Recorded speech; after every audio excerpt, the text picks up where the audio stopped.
aí, dá para recuperar esse colágeno que a gente perde na pele? Ah, eu acho que dá. É por isso que a nossa queridíssima dermatologista, a doutora Carla Bortolotto, bem-vinda. Obrigada. Sempre um prazer estar aqui hoje.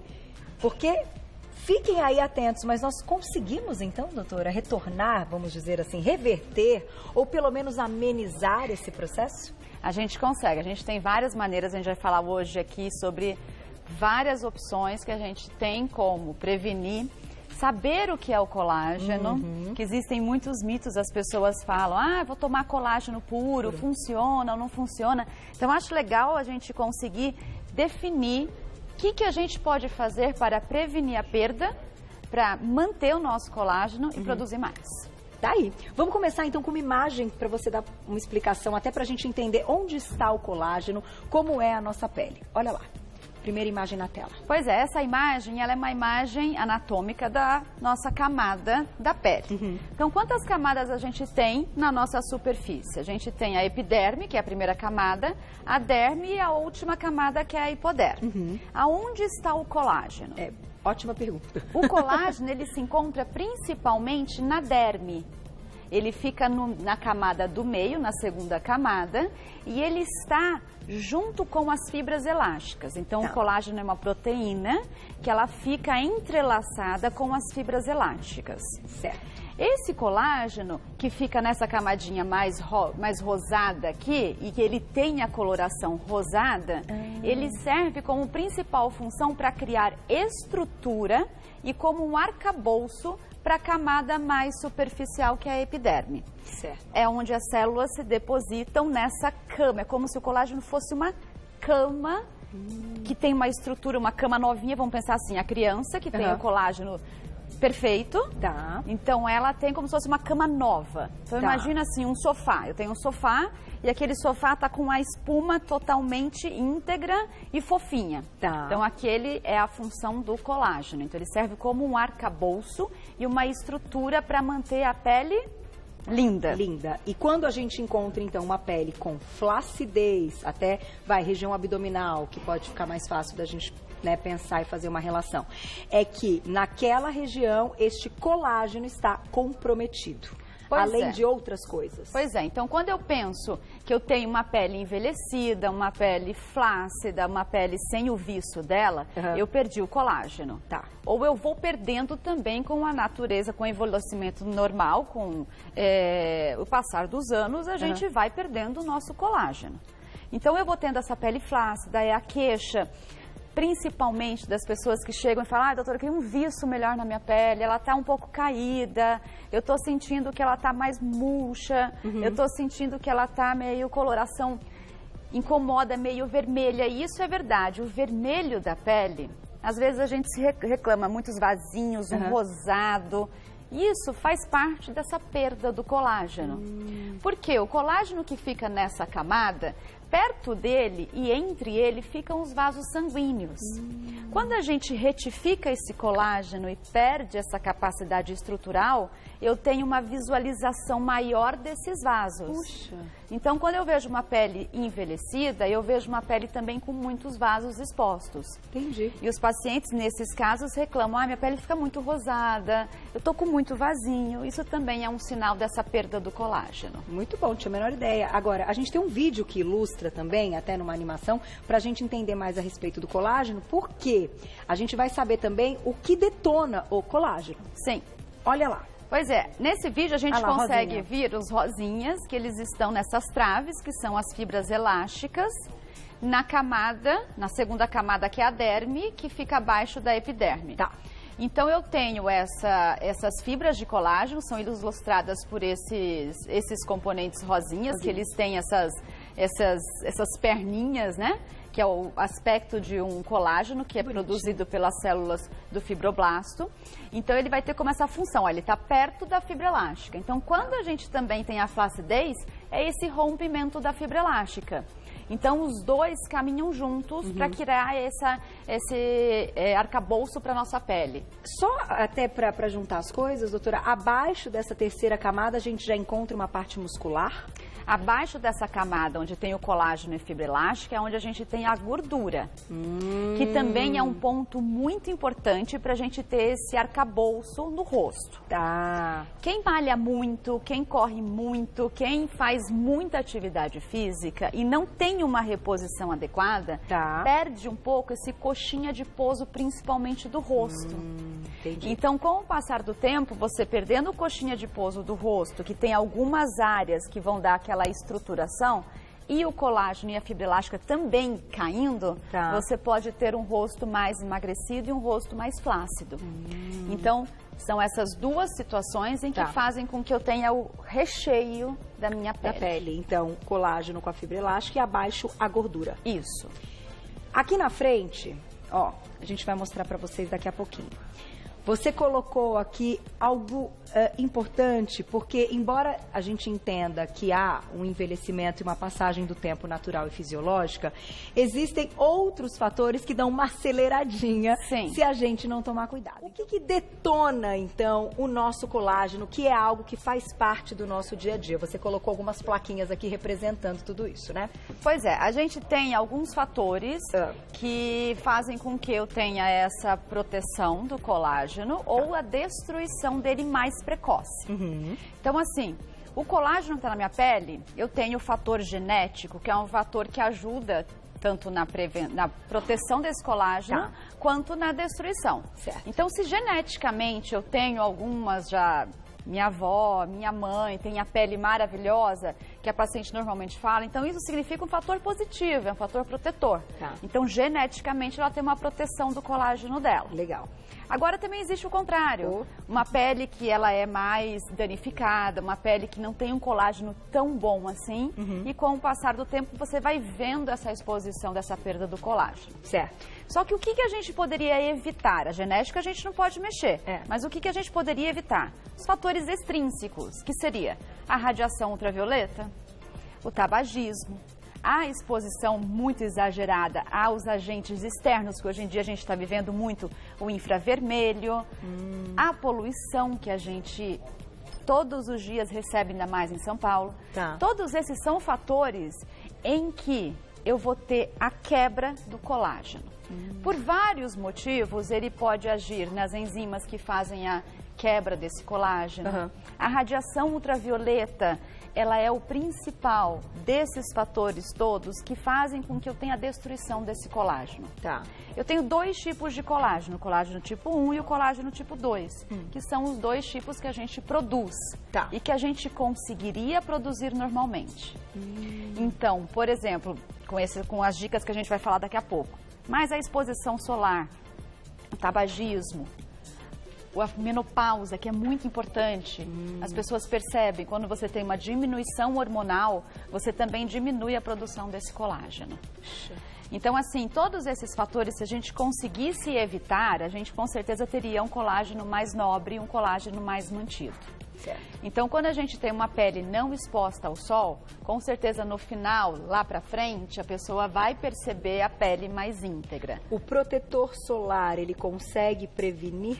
É uma barreira que impede aí que esse colágeno se perca, então? Pois é, o que a gente tem aqui falando dentre os cuidados que a gente pode ter no nosso dia a dia, a proteção solar, ela está em primeiro lugar. A radiação ultravioleta, ela consegue chegar, principalmente a ultravioleta B e a A, ela consegue chegar no nível onde a gente mostrou na camada. E ela consegue quebrar e estimular esse processo inflamatório. Então, quando eu tenho a exposição à radiação ultravioleta, eu tenho um processo inflamatório nas minhas células que vão desencadear essa quebra do colágeno e da fibra elástica.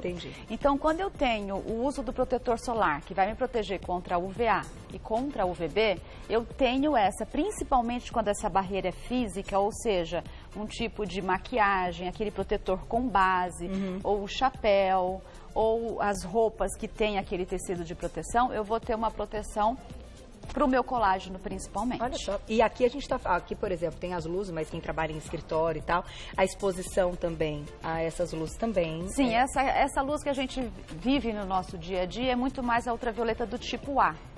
E ela causa, sim, a quebra do colágeno da mesma maneira que a B e também desencadeia as manchas.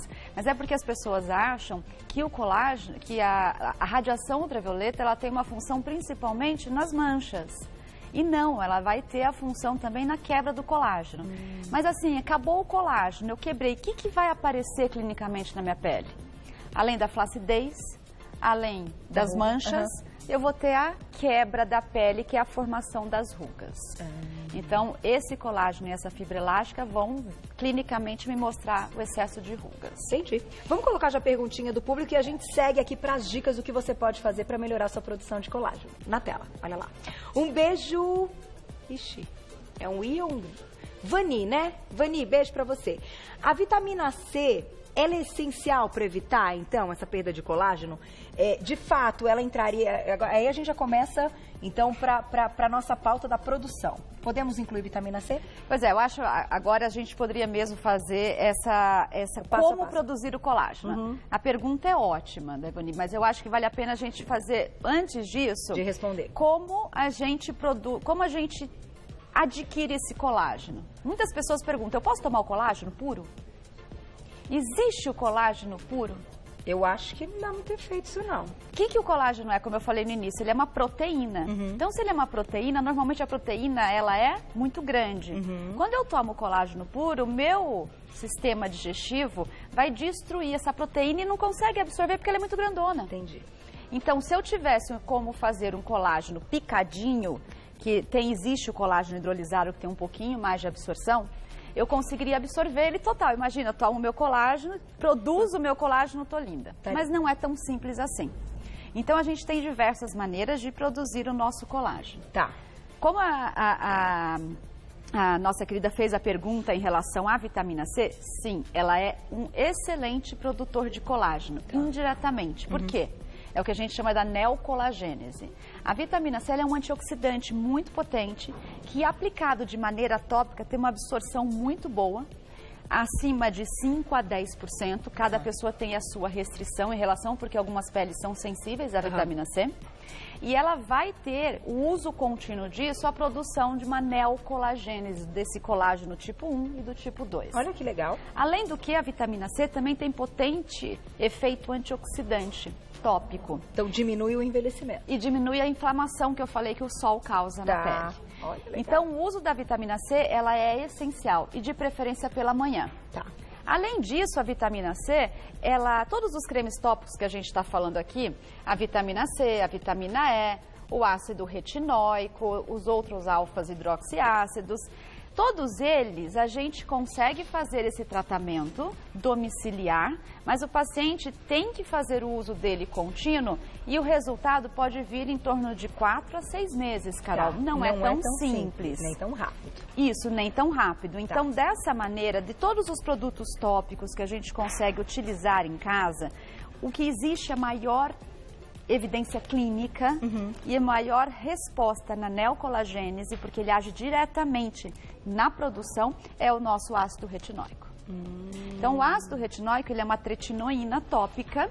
Eu também tenho em forma oral, que é a isotretinoína oral, que hoje em dia a gente tem usado para tratamentos de rejuvenescimento em doses menores e com acompanhamento médico da mesma maneira que se faz para acne. Sim, sim. E ele consegue causar neocolagênese de maneira direta. Olha só que legal. E só que assim, doutor, antes da gente entrar na comidinha que tem aqui, se é possível, né, a gente manter uma alimentação que também ajude, aqui tem preenchimento e toxina. Sim. Certo? Certo. Eles são considerados preventivos ou eles também podem estimular? Os dois. Olha que legal. Os dois.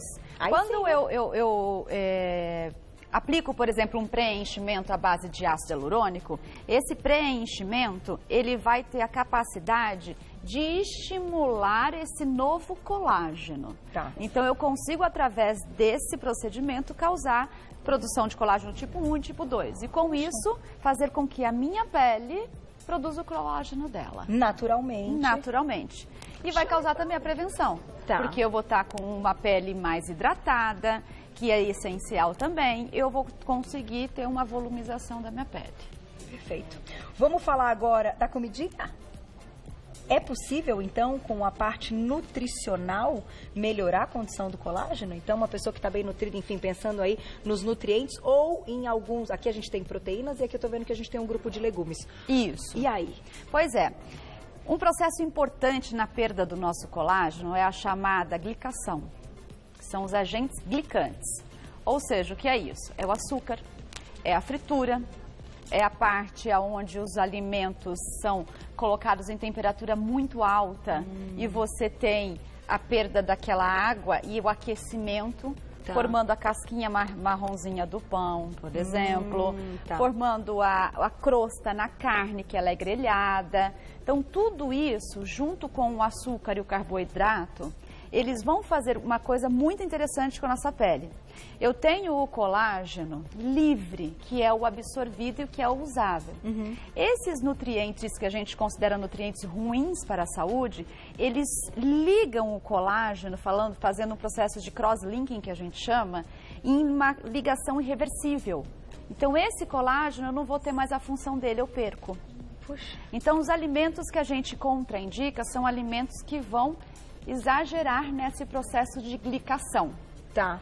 Hoje em dia, a gente entende muito bem isso e a gente sabe que existem alimentos e suplementos em que a gente pode diminuir essa glicação. Ah, entendi. Entendeu? Então é para diminuir a glicação e não aumentar a produção natural. E também aumentar. Aumenta também. Aumenta porque você, por um lado, deixou de perder e por outro você vai estar se alimentando bem e produzindo também o colágeno. E essa suplementação, ou seja, aqui é tudo manipulado, né? A gente pode manipular. Pois é, eu trouxe essas opções porque normalmente a gente não tem muito... Tem algumas pacientes que têm intolerância ao uso de cápsula, né? Eles, me irrita, não gosto, ou tem alguma... não quero tomar cápsula. Isso não é mais um motivo de desculpa. A gente tem hoje na farmácia de manipulação maneiras de eu tomar esses componentes chamados de antioxidantes orais que diminuem essa glicação e produzem o meu colágeno diretamente. Dá para contar alguns? Os 4 principais antioxidantes aí que a gente tem. Orais. A vitamina C, a vitamina E, a coenzima Q10, o resveratrol, o silício orgânico, entre outros vários ativos que eu consigo colocar em forma de bombom, por exemplo, de chocolate de cacau a 70, pirulito, também tem em forma de goma e também pode ser feito em forma de ou milkshake ou sachê, que vira com um sabor gostoso que você pode escolher. Então, evoluímos, né? Desculpa não tem para não produzir e proteger a nossa pele. Maravilhoso, doutora. Vamos então para a perguntinha do público. Olha lá, quem escreveu pra gente. Muito legal, né? Ainda tem os aparelhos. Denise, um beijo, obrigada. Uma pessoa com mais de 70 anos consegue então recuperar? Qual é então, vamos dizer assim, algo que a gente pode, enfim, acreditar nesta faixa etária, né? Porque cada faixa etária, o quanto antes começar, né, doutora? Sim. Melhor. Eu acho que a melhor maneira é a gente prevenir e começar desde cedo. Acima dos 50 anos de idade, essa produção de colágeno ela vai ficar mais lenta. Então, às vezes, nesses casos, a gente tem que fazer todas essas situações para, a partir deste momento, evitar perdas maiores. Entendi. Mas existem procedimentos que a gente pode fazer em consultório, que eu acho que é o que a gente vai falar agora, que são procedimentos que, por esse estímulo direto, ele consegue também estimular a formação do colágeno. Hoje a gente tem o primeiro radiofrequência, Glaucia. A gente tem, inclusive, uma animação da nossa computação gráfica. Que ficou linda. Só demais. Um beijo. Obrigada, meninos. Que arraso, hein? Na tela, então. Pois é. Esse é um aparelho que está sendo ilustrado pela radiofrequência. A radiofrequência, ela é um tratamento que a gente sempre fala no consultório, os pacientes ficam na dúvida. Produz colágeno. Como produz colágeno? O que eu vou ver de melhora na minha pele?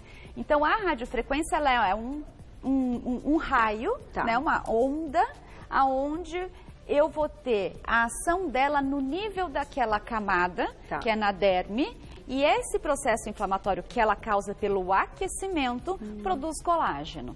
Uau! Então eu vou ter com esse tratamento da radiofrequência, que é um tratamento muito realizado, hoje a gente tem potências e aparelhos de diversas maneiras, e é um tratamento indolor, é um tratamento que o paciente pode fazer aplicação semanal ou quinzenal em qualquer parte do corpo. Qualquer parte? Qualquer. Existem algumas contraindicações, mas que o seu médico, a gente vai conseguir avaliar cada caso. Tá aí. Próximo, laser. Ah lá, a gente fala tanto de laser, mas cada laser... E não entende. O que faz o laser, então? Pois é, essa outra animação mostraram-se os lasers que a gente tem em outras tecnologias que eles fazem como colunas de coagulação na pele para chegar no nível da segunda camada. Tá. Então, eles podem ser desde superficiais até mais profundos, mas eles vão conseguir chegar na derme, com a principal função de produzir aquele colágeno pelo processo inflamatório que ele causa. Puxa, que legal. E a gente pode, vamos ver o peeling também, a gente pode unir todos esses, Sim, né? É essencial. A gente pode evitar os fatores que causam isso, tratamento tópico em casa, alimentação, suplementação e o tratamento que a gente faz na clínica. O peeling, ele também pode ajudar? Pois é, o peeling a gente pode fazê-lo de vários ácidos, com várias potências, superficial até mais profundo. E o peeling tem essa capacidade também de fazer a neocolagênese quando aplicado na pele. Muito bom. Porque ele, por exemplo, um peeling de ácido retinóico, ele tem uma potência muito mais alta do que eu uso em casa. Tá. Então, o efeito ela vai vir muito melhor. E aí, isso é feito em consultório? Todos esses procedimentos sempre em consultório e com uma boa avaliação. Perguntinha do público na tela. Olha lá. Beijo, Dani, obrigada. Qual seria a melhor recomendação, então, para a dose diária quando a gente está falando do colágeno? Não seria o colágeno hidrolisado, como você falou. Seriam suplementos com antioxidantes. Pois é, a dose é muito específica e depende de cada paciente. Então, assim, normalmente o paciente vai no consultório, a gente faz uma avaliação para ver o quanto ele necessita desse colágeno e solicita vários exames de sangue para a gente fazer essa reeducação do paciente em relação a essas suplementações. As vitaminas, elas são vitais para a nossa saúde. E os antioxidantes também. Então, assim, tem que ser muito bem indicado, muito bem controlado e a dose, ela é muito subjetiva para cada paciente. E claro, quando você pega num exame de sangue, né, doutora, que algo está abaixo, algo está faltando, embora você chegue com uma queixa de flacidez e que precisa e tal, de cuidados, e você não se atentou que outra coisa está acontecendo no organismo que também prejudica, enfim, qualquer outra parte que não só essa, né? Uma falta de vitamina pode gerar outros problemas. Então, eu acho interessante esse tipo de pauta porque o indivíduo é visto como um todo. A gente cuidado de paciente. Não é só a pele do rosto, não é só achar que a pele está fofinha, tá boa. O tratamento, ele é completo. Ele tem que ser avaliado assim. Tá aí. Mais uma, na tela. Um beijo, Aline, obrigada. É verdade que a bichectomia deixa a pele flácida e envelhecida com o tempo? Essa é polêmica, doutora. Fique à vontade para responder. Na verdade, a bichectomia é um procedimento cirúrgico feito por cirurgiões plásticos habilitados para isso e é a retirada de uma glândula que fica aqui na região malar, a glândula de Bichat, que ela, depois de um tempo, ela vai dando uma murchadinha. Então, esse é um procedimento que você retira esta glândula para ter aquele efeito do côncavo mais marcado. Então, você tem aqui o que hoje muita gente está querendo fazer, que é deixar esse côncavo mais marcado. O rosto mais magro. O rosto mais magro, essa impressão de rosto mais magro. Mas ela tem que ser muito bem avaliada, por quê? Porque ela é um procedimento que, com o passar do tempo, pelo fato de você tirar este volume da região e a gente, com o envelhecimento, com a perda do colágeno, você pode ficar muito emagrecida e sem essa volumização aqui, que depois é muito difícil de recuperar. E existem indicações para a bichectomia. É isso que eu ia falar. A bichectomia, ela tem que ter indicações e ela tem várias contraindicações e vários problemas que podem ocasionar caso não tenha sido feito adequadamente. Eu me lembro uma vez a gente fez uma pauta sobre bichectomia, até como veio a pergunta, né? Depois, se você quiser assistir lá no YouTube, no canal do Você Bonita, só jogar bichectomia, mitos e verdades, uma coisa assim que você vai encontrar.